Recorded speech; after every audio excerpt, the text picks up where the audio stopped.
हमारे चैनल को सब्सक्राइब करें और बेल आइकन दबाएं।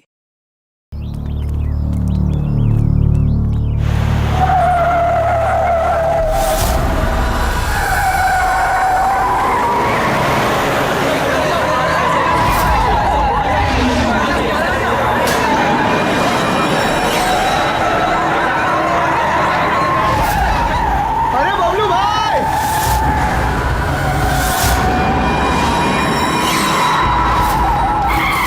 अरे गाड़ी में कोई भी नहीं है।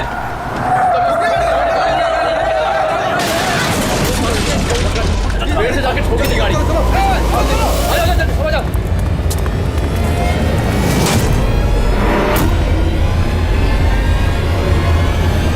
अरे बबलू भाई अंदर तो देखो, ड्राइवर नहीं है। गाड़ी अपने आप कैसे चल रही थी?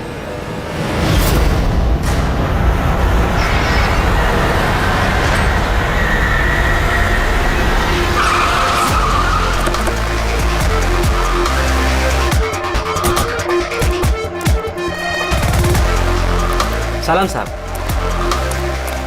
क्या बात है? एक्सीडेंट के केस में सीआईडी को बुलाया तुम लोगों ने? सर मुझे लगा है नॉर्मल एक्सीडेंट नहीं है, इसीलिए। क्यों? ऐसा क्यों लग रहा है? सर आइए खुद ही देख लीजिए, आइए।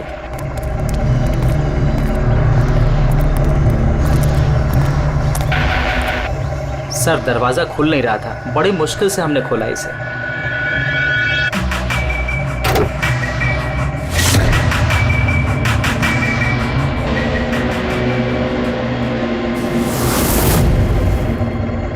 ये पहले किसने देखा? सर इन लोगों ने। मैं देखता हूँ। किसने देखा था पहले? क्या हुआ था? सर ऐसा पहले कभी देखा ही नहीं। गाड़ी में ड्राइवर नहीं था सर। गाड़ी में ड्राइवर नहीं है तो गाड़ी अपने आप चल रही थी। अरे यार साफ साफ बताओ भाई। हाँ सर, गाड़ी में ड्राइवर नहीं दिखाई दिया और गाड़ी जाके सीधे पेड़ से टकरा गई। अरे क्या बात कर रहे हो? गाड़ी के अंदर ड्राइवर है, मना पड़ा है। नहीं सर, सच में गाड़ी में ड्राइवर नहीं था, नहीं तो ये गाड़ी मेरी भी गाड़ी को टकराते हुए बच गई। लाश की हालत से तो लगता है कि गाड़ी काफी स्पीड में थी। सर गाड़ी बहुत स्लो थी, लेकिन इतनी स्लो में कोई मर कैसे सकता है? गाड़ी भी ऑटोमेटिक है, हर चीज ऑटोमेटिक है, सेफ्टी डिवाइस भी ठीक है।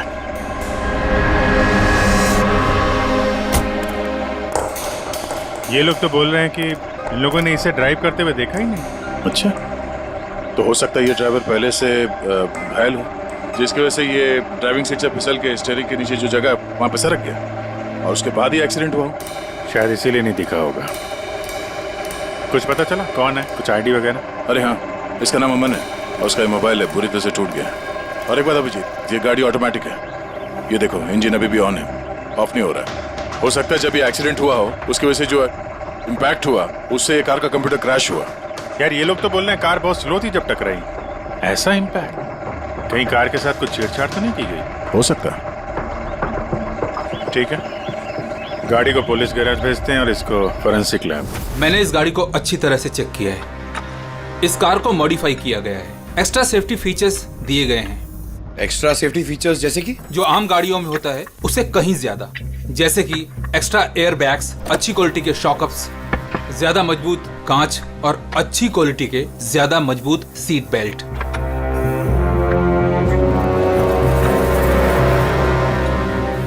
ये देखो, निकोटीन पैच। Nicotine patch? ये तो सिगरेट छोड़ने के काम में आता है ना? हम गाड़ी के सिस्टम को कंप्यूटर से लिंक कर सकते हैं? जी हाँ मैडम, एक मिनट।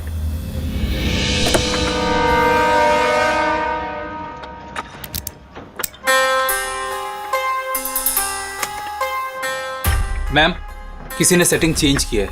कार के सॉफ्टवेयर को हैक किया गया है। खिड़की के कांच से लेकर ब्रेक तक सब कुछ कोई और कंट्रोल कर रहा था। अगर सब कुछ कोई और कंट्रोल कर रहा था, फिर हादसे के बाद इंजन उसने बंद क्यों नहीं किया? टक्कर की वजह से कार का वायरलेस सिस्टम डैमेज हो गया था, इसलिए कार बंद नहीं हुई। गाड़ी को हैक किया गया? मतलब ये एक्सीडेंट नहीं है, ये तो मर्डर है।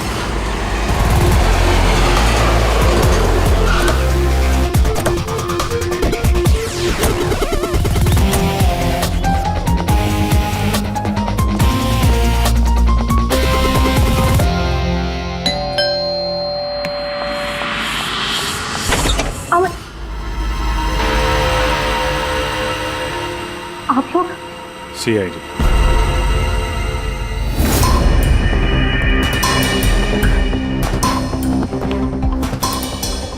सर इस आदमी पर कोई टैंकर चढ़ गया था क्या? सारी की सारी हड्डियां टूट गई हैं। कोई टैंकर वैंकर नहीं चढ़ा था इसके ऊपर साउंड के। एक छोटा सा एक्सीडेंट हुआ था यार। छोटा सा? और वो भी किसी ने करवाया था। आपके पति अमन का एक्सीडेंट हुआ है और वो नहीं रहे। आपको कैसे पता? अमन को कार नहीं चलानी चाहिए थी। वो कभी कार नहीं चलाता था सर, क्योंकि उसे पता था कि छोटा सा झटका भी उसकी जान ले सकता है। पर आप लोग, मेरा मतलब है कि सीआईडी यहाँ पे। जी, क्योंकि हमें लगता है कि उनका खून हुआ है। खून? पर ऐसे कैसे हो सकता है सर? एक्सीडेंट से पहले तो अमन मुझसे फोन पे बात कर रहा था, हम दोनों फोन पे बात कर रहे थे कि अचानक फोन कट हो गया। मैंने बहुत ट्राई किया लेकिन फोन नहीं मिला। मैं समझ गई थी कि कुछ तो ठीक नहीं है। अमन कभी भी खुद गाड़ी ले जाकर इतना बड़ा जोखिम नहीं उठा सकता था। खुद ड्राइव नहीं करते हैं तो ड्राइव कौन करता है? सर, हमारा एक ड्राइवर है। कहाँ वो ड्राइवर कहाँ है अभी? उसकी तबीयत खराब थी इसलिए वो छुट्टी पर है। कहीं उस ड्राइवर ने तो कुछ गड़बड़ नहीं की गाड़ी में? नहीं सर, हमारा ड्राइवर बहुत ही भरोसेमंद इंसान है। वो ऐसा कभी नहीं कर सकता। पिछले 15 साल से वो हमारे लिए कार चला रहा है। सर, इसके शरीर पर 7 जगह हड्डियों के टुकड़े टुकड़े हो गए, 43 जगह हेयरलाइन फ्रैक्चर्स हैं और 21 जगह माइन्यूट फ्रैक्चर्स हैं। और हैरानी की बात तो ये है कि इसके पहले भी इसके शरीर पर बहुत सारे फ्रैक्चर्स हो चुके थे जो अब हील हो गए। बस इन हड्डियों के टूटने की वजह से इसके शरीर के नाजुक अंग जैसे हार्ट, फेफड़े, ये सब डैमेज हो गए और मौत भी शायद इसी वजह से हुई है। साळुंखे, ये जो निशान है स्क्वेरिश, ये कैसे निशान है? बस ये निकोटिन पैचेस के निशान है। इसके शरीर पे बहुत ज्यादा है। इसे सिगरेट पीने की लत थी और वो इसे छोड़ना चाह रहा था। Nicotine patches? अच्छा। और फिर यार अभी तारिका ने बताया कि इसके शरीर पर पुराने फ्रैक्चर्स के निशान भी हैं, बहुत सारे। ये पुराने फ्रैक्चर्स का क्या मतलब हो सकता है? अमन को ड्राइविंग तो आती थी ना? हाँ सर। तो फिर जोखिम किस बात का? अमन मेरे या आपकी तरह नहीं था सर। छोटे से छोटा झटका भी इसकी जान ले सकता था। ड्राइविंग की वजह से उसकी जान को खतरा था। इसीलिए हमने कार में भी काफी मॉडिफिकेशंस करवाई थी और ड्राइवर को भी कहा था कि कार आराम से चलाए। छोटा सा छोटा झटका भी उसकी जान ले सकता था? क्या मतलब? क्या कुछ था उसको? कोई प्रॉब्लम थी? सर, अमन का शरीर कमजोर था, नाजुक था। यार तू क्या कर रहा है साळुंखे? अरे तू ये बस ये ऑस्टियोजेनेसिस इम्परफेक्ट है। ऑस्टियोजेनेसिस इम्परफेक्ट मतलब ब्रिटल बोन डिजीज? एग्जैक्टली, भंगुर अस्थि रोग। मतलब इसकी हड्डियां भंगुर हैं। और इसीलिए बॉस, इसकी हड्डियों को अगर जरा सा भी झटका लगे तो चकनाचूर हो सकती हैं। 25 से ज्यादा बार उसके फ्रैक्चर्स हो चुके थे। हमेशा खतरा रहता था उस पे। मुझसे जितना हो सके मैं उसकी सुरक्षा का ख्याल रखती थी ताकि उसे कोई झटका न लगे। घर में, कार में हमेशा उसकी सुरक्षा का ध्यान रखती थी। यहाँ तक कि जब अमन को पता चला कि सिगरेट पीने से हड्डियां कमजोर होती है तो अमन ने पूरी कोशिश की सिगरेट छोड़ने की। तभी इतने मामूली एक्सीडेंट से भी ये हाल हो गया था शरीर का। लेकिन वो अचानक गाड़ी लेके कहाँ गया था? सर, मुझे नहीं पता, लेकिन जब वो अकेला गाड़ी लेकर चला गया तो मुझे उसकी बहुत चिंता हुई और मैंने अमन को फोन किया। हेलो अमन। या बेबी बोलो। अच्छा, तो तुम खुद ड्राइव कर रहे हो। तुम्हें पता है ना तुम्हारा ड्राइव करना कितना ज्यादा खतरनाक है, लेकिन तुम मेरी बात सुनते तक नहीं। वैसे ऐसा कौन सा जरूरी काम था जिसके लिए तुम खुद गाड़ी लेकर निकल गए? ड्राइवर तक का वेट नहीं किया गया तुमसे। जरूरी था स्वीटहार्ट, लेकिन तुम परेशान मत हो, मैं गाड़ी आराम से ही चला रहा हूँ। अमन, मुझे ऐसा क्यों लग रहा है कि तुम मुझसे कुछ छुपा रहे हो? देखो सुप्रीति, मैं मानता हूँ कि मैं सारी बातें तुमसे शेयर नहीं कर पा रहा, लेकिन इसका मतलब ये नहीं कि तुम उल झेलुल बातें सोचने लग जाओ। है कुछ प्रॉब्लम्स, मैं उन्हें सॉल्व कर लूँ, फिर तुम्हें सब कुछ बता दूंगा। प्रॉब्लम्स? तुम अभी क्यों नहीं बता सकते मुझे? क्योंकि ये सब खतरनाक है, वो लोग बहुत खतरनाक हैं, मैं तुम्हें नहीं बता सकता। खतरनाक लोग? Oh no. Aman, Aman, hello. कौन सा प्रॉब्लम? और ये किन खतरनाक लोगों की बात कर रहे थे? वो कुछ पता है आपको? सर, मैं कुछ नहीं जानती। अमन की किसी से कोई दुश्मनी, कोई बिजनेस राइवलरी वगैरह? इस बारे में मुझे कुछ भी पता नहीं, लेकिन हाँ, मयंक और नेहा आपकी शायद कुछ मदद कर सकते हैं। मयंक और नेहा? ये कौन है ये लोग? मयंक पेशे से एक वकील है और अमन का दोस्त भी, और नेहा अमन की सेक्रेटरी थी। अच्छा, ये मयंक का ऑफिस कहाँ है? अमन सर का खून? आप? मैं नेहा, अमन सर की सेक्रेटरी। लेकिन अमन की मौत तो एक्सीडेंट में हुई है ना? जी, मौत तो एक्सीडेंट में हुई है, लेकिन एक्सीडेंट अपने आप नहीं हुआ है। करिए, बताइए कि आप दोनों मिस्टर अमन को कब से जानते हो? मतलब कब से काम कर रहे हो उनके साथ? सालों से। हम लोग साथ में काम ही नहीं करते थे, बल्कि बहुत अच्छे दोस्त भी थे।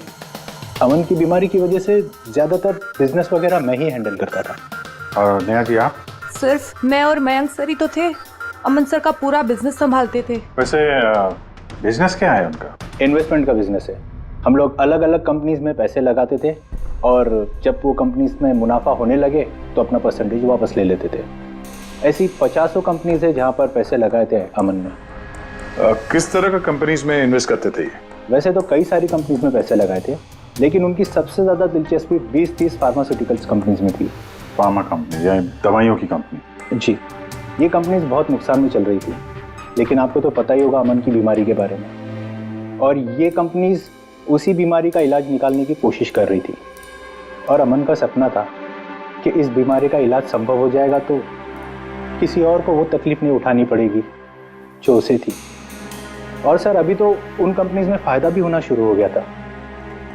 कोई दुश्मनी, किसी से कोई लड़ाई झगड़ा? नहीं सर, ऐसा तो कुछ नहीं था। अगर कुछ होता तो वो मुझे ज़रूर बताते थे। अमन की वाइफ का कहना है कि पिछले कुछ दिनों में वो परेशान लग रहा था। आपको जानती? परेशान तो थे, मगर मुझे कुछ बताया नहीं। मुझे लगा काम का प्रेशर होगा, बस। आपने बताया था कि दवाइयों की कंपनी जो नुकसान में चल रही थी, उनमें से कुछ को फायदा होने लगा था। सबको नहीं सर, शायद एक को। मुझे उसकी डिटेल चाहिए। जी, मुझे अकाउंट चेक करना होगा। ठीक है। और मुनाफे के अलावा कोई ऐसी बात जो आपको अलग लगी या फिर कुछ अजीब सी हो, वो भी बता दीजिएगा।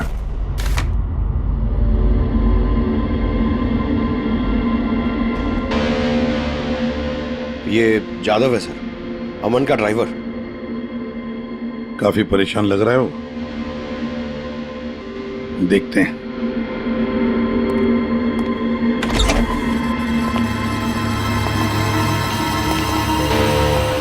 जादव?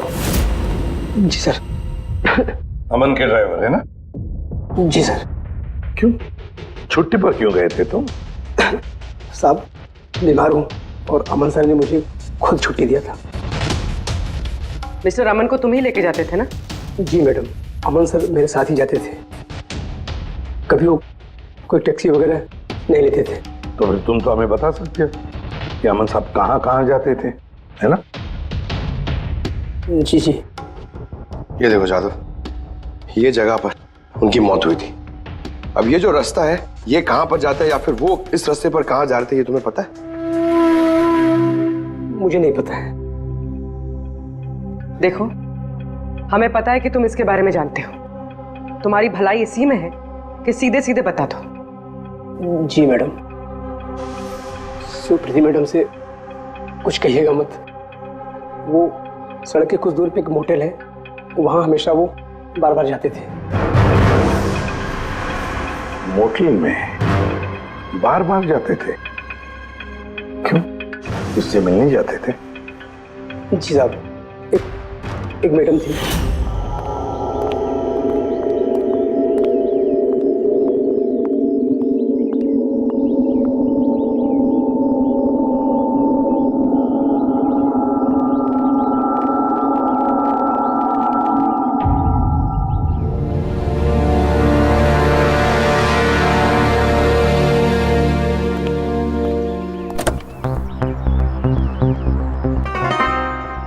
सुन जादव, ये जो कुछ भी तुमने देखा इस बारे में किसी से कुछ मत कहना, सुप्रीति भाभी से भी नहीं, समझे? ओके? जी सर।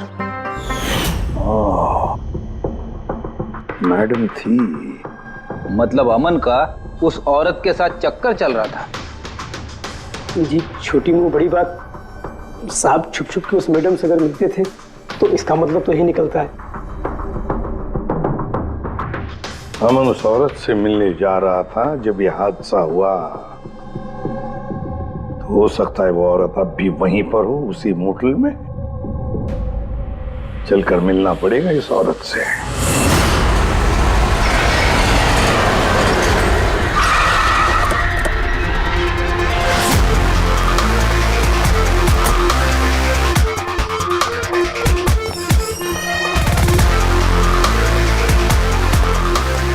Excuse me.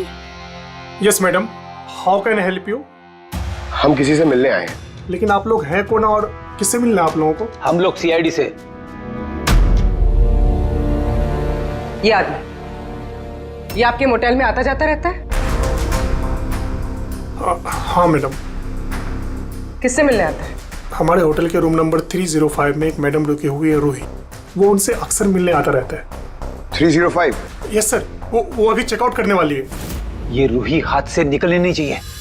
कहाँ से जाना है? सर यहाँ से लेफ्ट। पंकज, स्टेयरकेस से जाओ, हम दोनों लिफ्ट से जाते हैं।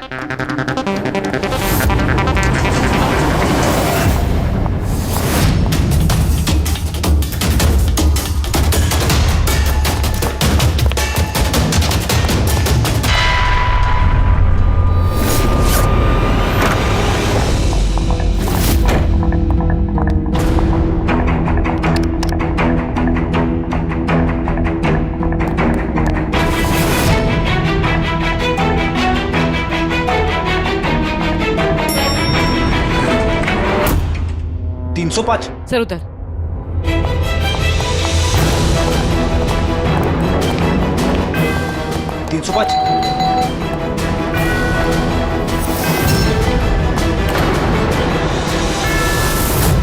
रूही? नो।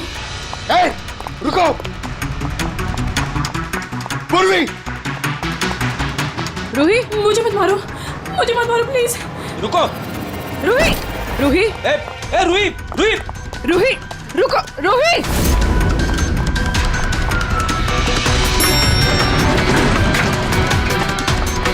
ए, रुक जा। रूही, रुको। ए, रुक जा। रूही, मार दो मुझे, लेकिन तुम लोग भी बच नहीं पाओगे। तुम लोगों का सच सबके सामने आ ही जाएगा। सच? कौन सा सच? मैं सब जान चुकी हूँ तुम लोगों के बारे में, सब जान चुकी हूँ। क्या बोल रही हो तुम? तुम्हें ऐसा क्यों लगता है कि हम तुम्हें मारेंगे? आओ। कौन सा सच? रूही, हम सीआईडी से। सीआईडी? चलो मान लिया रूही कि तुमने कुछ नहीं किया, लेकिन अगर तुमने कुछ नहीं किया तो वहां से भागी क्यों? मुझे लगा कि ये लोग मुझे मारने आए हैं। इसका मतलब कोई है जो तुम्हें मारना चाहता है? जी, वही लोग जिन्हें हम एक्सपोज करने वाले थे। उनके खिलाफ हमारे पास सारे सबूत थे। कौन लोग और कैसे सबूत? हाँ, बताओ।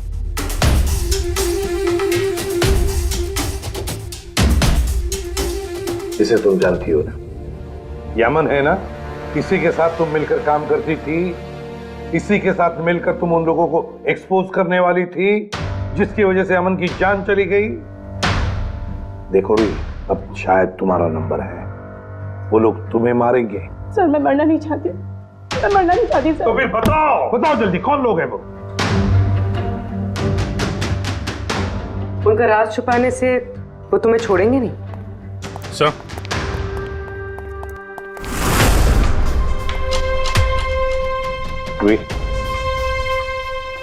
ये लो पानी पी लो, पियो। और मैंने जो कहा ठंडे दिमाग से सोचो, अपने बारे में सोचना जरूर। मैं आता हूं।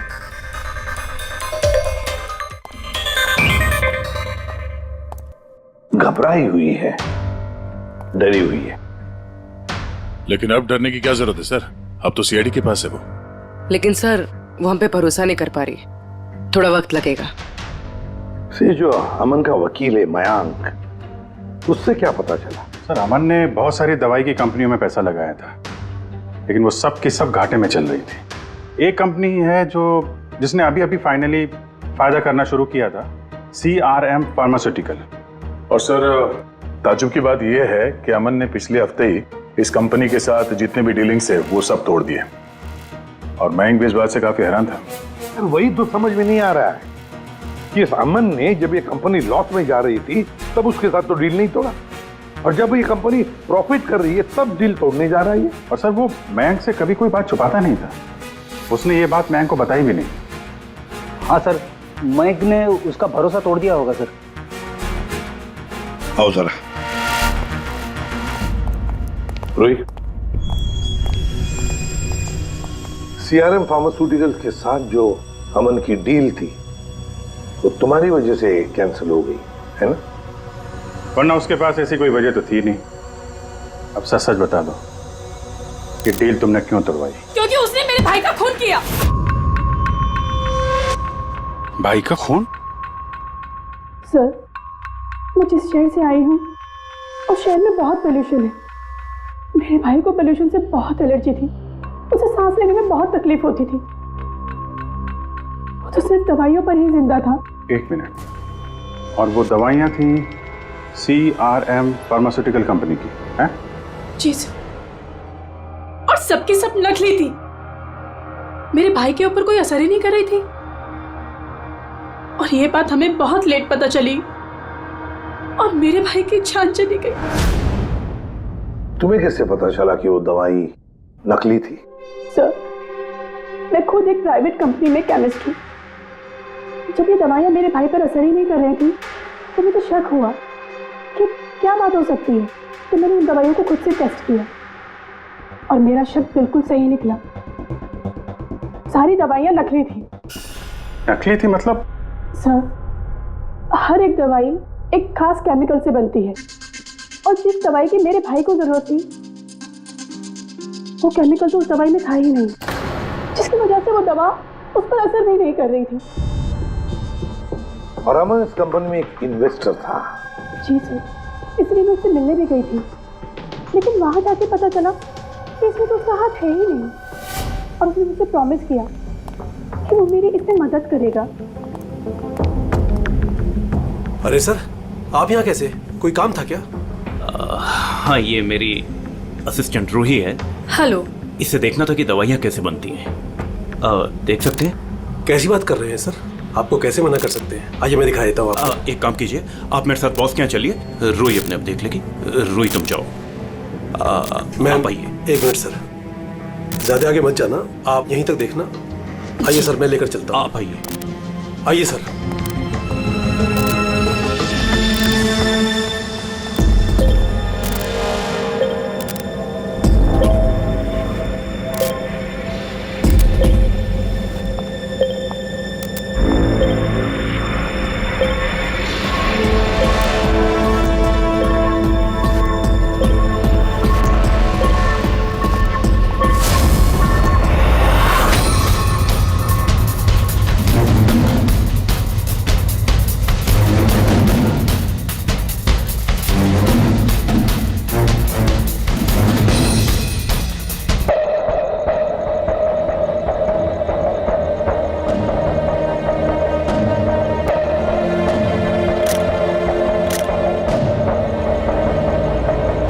ये तो वही केमिकल है, लेकिन ये लोग यहाँ से बाहर क्यों लेके जा रहे हैं? और हमने सारे सबूत जुटा लिए थे और सारे सैंपल्स भी टेस्ट किए थे। एक बात तो पक्की है कि सामन की मौत और CRM फार्मास्यूटिकल्स का कोई ना कोई संबंध जरूर है। कुछ ना कुछ तो गड़बड़ जरूर है। बॉस, इतनी सुरक्षित कार होने के बावजूद इसकी हड्डियां कैसे टूटी ये पता चल गया। अच्छा सर, अमन के खून में से हमें एक ऐसा केमिकल मिला है जिससे एपिलेप्टिक फिट्स आते हैं, मिर्गी का दौरा। माय गॉड, यार अमन को तो ब्रिटल बोन डिजीज था। मिर्गी का दौरा आ जाके वो गिर जाता, उसकी हड्डियां टूट जाती, इसी की वजह से इसकी मौत हुई है। ओह, तो मतलब जिसने भी ये किया वो जानता था अमन के ब्रिटल बोन्स डिजीज के बारे में और उसे बड़े चालाकी से उसका नाजायज फायदा उठाया। पहले उसने अमन की गाड़ी का कंप्यूटर हैक किया और फिर एक्सीडेंट से पहले उसे उस केमिकल का इंजेक्शन दिया जिसकी वजह से उसे मिर्गी का झटका आ जाए। उसे मालूम था अमन किसी भी हालत में बच ही नहीं सकता। अगर मिर्गी का झटका आ जाता तो वो गिर जाता जिसकी वजह से उसकी हड्डियां टूट जाती और वो मर जाता। अगर उसमें से भी बचता तो कार के एक्सीडेंट में से तो बच ही नहीं सकता था वो। समझ कि मिर्गी का दौरा पड़ने वाला जो ड्रग है कितनी देर बाद असर करता है? बस कुछ घंटे तो लगते हैं। मतलब ये ड्रग अमन को एक्सीडेंट से कुछ घंटे पहले ही दिया गया था। सर कहीं ऐसा तो नहीं कि किसी ने इसे नींद में इंजेक्शन दे दिया हो सकता है। बस एक काम करते हैं, इस अमन की बॉडी को फिर से एक बार अच्छी तरह से चेक करते हैं, देखते हैं कहीं कोई इंजेक्शन का निशान तो नहीं है। तारिका? Yes sir. अच्छा साहब की सीआरएम कंपनी की नकली दवा के बारे में क्या पता चला? बॉस उन नकली दवाइयों में एम्फेड्रिन नहीं है। ओह, मतलब रूही सही कह रही थी। सर ये कुछ केमिकल्स की लिस्ट है जो सीआरएम कंपनी ने पिछले महीने मंगाई थी। माय गॉड बॉस, इसमें तो वो केमिकल सबसे ज्यादा मात्रा में जो सीआरएम की दवाई में होना चाहिए था, 500 गैलन। 500 गैलन तो बहुत बड़ी गड़बड़ है, बहुत ही बड़ी गड़बड़ है। पंकज, अभिजीत और दया से कहो कि सीआरएम कंपनी में जाओ और वहां से मुझे फोन करें। और फ्रेडी, तुम और पूर्वी अमन के घर जाओ और पता लगाओ एक्सीडेंट के दिन अमन से कौन कौन मिलने आया था। इंजेक्शन? सर, अमन तो इंजेक्शन से बहुत डरता था। ऐसा हो ही नहीं सकता कि वो खुद को इंजेक्शन लगा ले। अपने आप नहीं लगवाया होगा तो किसी डॉक्टर से लगवाया होगा। नहीं सर, अमन तो इंजेक्शन के नाम से कोसों दूर भागता था और उसकी हेल्थ बिल्कुल ठीक थी। अगर कोई भी प्रॉब्लम होती तो वो कम से कम मुझे बताता। किसी और से नहीं लगवाया, खुद नहीं लगाया, तो फिर वो केमिकल उसके खून में पहुंचा कैसे? अच्छा बता सकती है, घर से निकलने से पहले अमन किस किस से मिला? मयंक और नेहा आई थी उससे मिलने। और हाँ मैम, एक आदमी आया था अचानक से, जसवंत। अब जसवंत? ये जसवंत कौन है? जी जसवंत सीआरएम कंपनी का सीईओ है और अमन ने उसकी कंपनी में पैसे इन्वेस्ट किए थे।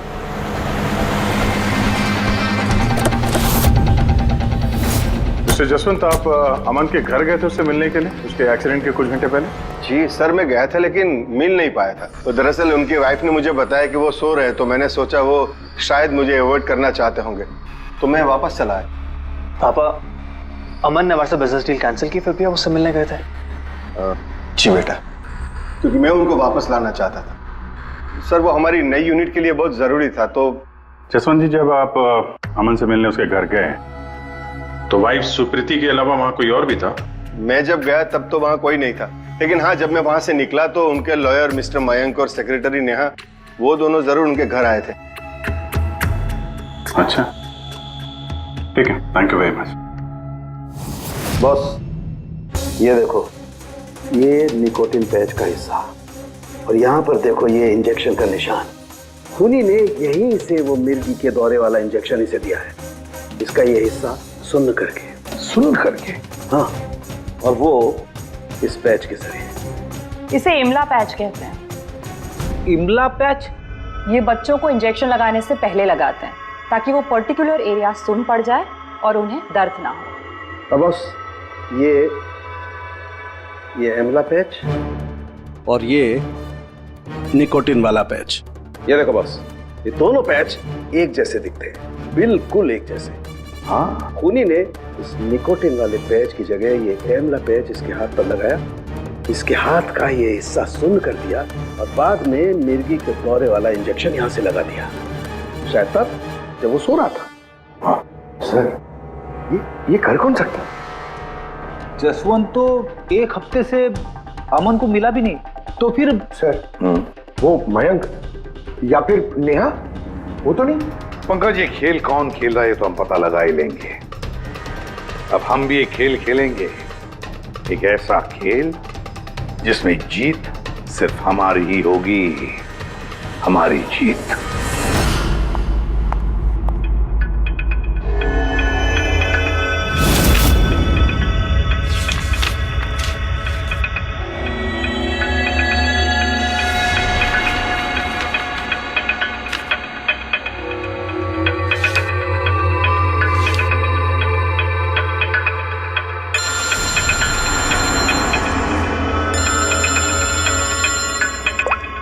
हेलो, मेरा कुरियर तो तुम तक पहुंच गया होगा। कौन है तुम? और ये सब मुझे क्यों भेजा है? तुम लोगों ने अमन को तो मार डाला, लेकिन तुम लोग मुझ तक नहीं पहुंच सकते।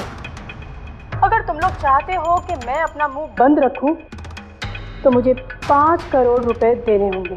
ये क्या बकवास कर रही हो? मुझे इन सब के बारे में कुछ नहीं पता। वो तो जब ये सबूत पुलिस तक पहुंच जाएंगे तो तुम्हें खुद ब खुद पता चल जाएगा कि मैं क्या कह रही हूँ और क्या बोल रही हूँ। देखो देखो देखो, मैं कुछ इंतजाम करता हूँ, मुझे थोड़ा सा टाइम दे दो। ठीक है, तुम्हें 2 दिन का वक्त मिलता है, मैं फिर कॉल करूँगी।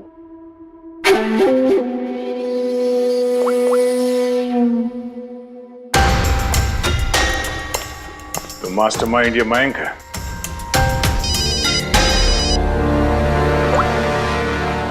Hello Abhijit sir. सर मैं मयंक बोल रहा हूँ। सर मुझे एक कोरियर आया और एक लड़की का फ़ोन भी आया और उसने मुझसे 5 करोड़ रुपए मांगे, तो मैंने सोचा ये बात आपको बता दूँ। नहीं नहीं, बहुत अच्छा किया तुमने, मैं देखता हूँ। Thanks. Thank you so much. Mayank का फ़ोन था। उसने उस कुरियर रूही के बारे में बताया सर, और उसने ये भी कहा कि उसने जानबूझ के समय मांगा ताकि हम इस तक पहुँच सके। तो ये मयंक नहीं बल्कि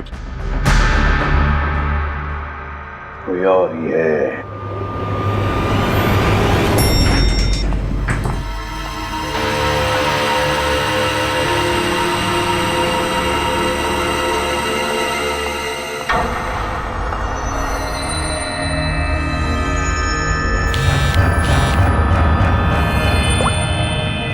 हाँ सर। पूरी इसने यहाँ पर नजर रखी है ना तुमने? हाँ सर, वो अभी अभी यहाँ से निकली है। कड़ी नजर रखना पूर्वी, बिल्कुल कड़ी नजर। अपनी नजरों से ओझल मत होने देना उसे। ये नेहा ही हमें उस खूनी तक पहुंचाएगी। सर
सर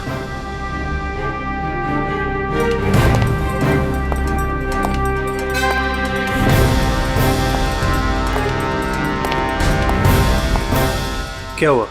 इतनी जल्दी में क्यों बुलाया? क्या है ये सब? ये सब क्या है? तुमने तो कहा था कि किसी को कुछ पता नहीं चलेगा। फिर हमारे बारे में ये लड़की सब कुछ कैसे जानती है? डोंट वरी बेबी, मैं सब संभाल लूंगा। मैं हूं ना, जैसे उस अमन को ठिकाना लगाया वैसे इस लड़की को भी ठिकाना लगा दूंगा। तुम टेंशन मत लो, okay?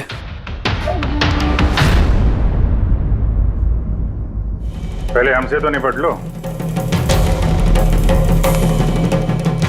You are under arrest mister Ashwin.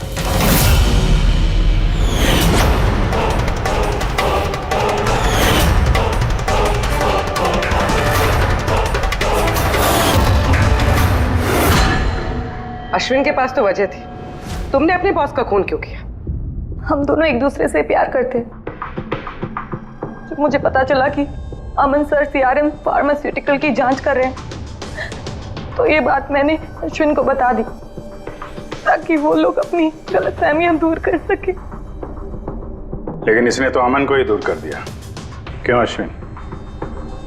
मैं जानता था कि अमन को कुछ समझाने का कोई फायदा नहीं होगा। वो तो हमें जेल भिजवा के ही रहता। तुमने मेरे भाई को मारा, अमन का खून किया और ना जाने कितने मासूमों की जान ली होगी तुमने अपनी इन नकली दवाइयों से। बिजनेस में बहुत घाटा हो रहा था, नुकसान पे नुकसान हो रहा था। डैड नहीं मानते, इसलिए उनको बिना बताए मैंने केमिकल्स को नॉर्थ इंडिया के प्लांट में बेचना शुरू कर दिया। उससे हम नशा बनाते थे, थोड़ा प्रॉफिट हो ही रहा था कि अमन ने सारा खेल बिगाड़ दिया। सिर्फ फायदे के लिए दवाइयों की जगह पे तुम ये जहर बनाने लगे थे, हाँ? मुझे कंपनी की हालत पता थी। मैंने अमन सर को अश्विन से मिलाया था ताकि वो कंपनी में इन्वेस्ट करके उसे डूबने में बचा सके। और अमन खुद को तुम लोगों से बचा नहीं पाया। ये सब कुछ मैंने अपने प्यार के लिए किया। मेरे अलावा कोई ये कर नहीं सकता था क्योंकि वो अपने निकोटीन पैच मुझे से मंगाते थे।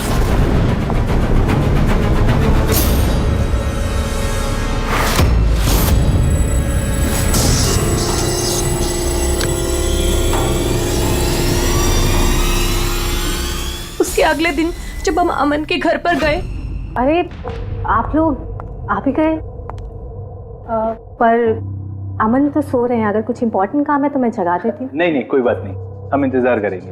ओके, मैं अभी आती हूँ।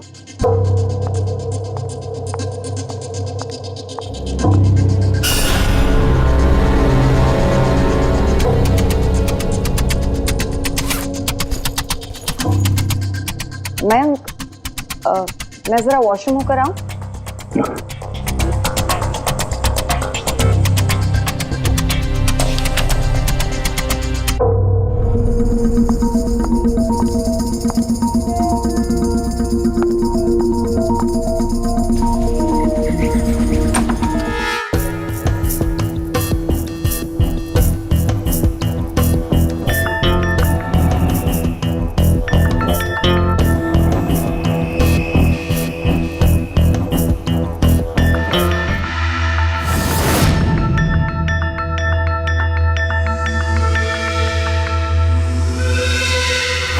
और वो दौरा उसकी कमजोर हड्डियों के लिए जानलेवा बन गया।